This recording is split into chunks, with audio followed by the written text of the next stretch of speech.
Hello and welcome to another Kitchen Tips with Spread Some Magic. I'm Rochelle, and today we're talking about this cutting into the meat, make it lose its juices. Like, how do you test for doneness?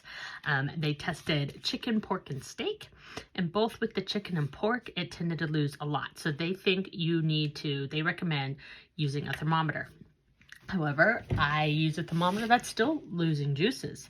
So if you must check for doneness, use a thermometer according to this. If you can, there's another method, at least for steaks, that uses your hand. If you touch, it says up here, if you touch your meat and it moves as much as like just below, like between the forefinger and thumb, that's rare. And then medium rare is more the pad of the thumb here. So when you push on your steak while it's grilling or in the pan and it moves that much, that's medium rare. Take it off and rest it for 10 minutes.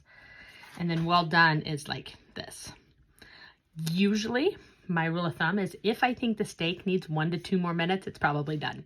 I have learned that just through trial and error. I'll like do that method. I learned it like with a fist, like how tight you close your fist is how done it is. And every time I think it needs 1 minute or 2 more, it's usually overdone, at least per what I want.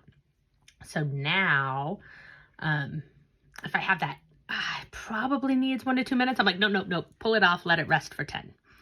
And I know letting it rest for 10 just seems like it's going to get cold. I always cover it with foil. So I generally don't use a thermometer. I do the touch method, and 9 times out of 10, it hasn't failed me. Every once in a while, the chicken isn't done. So if we're having fajitas, it just goes on the sizzle platter, or I just throw it back in the pan and like pour the slices in for like another 30 seconds. And then it's not overdone. Anyhow, I hope that helped. It is, I don't know, it's not a myth. It's an acquired skill that just comes with practice, honestly. When you poke the meat too early, it loses its juices and it becomes tough. And yeah, and that was proven, especially if you cut it.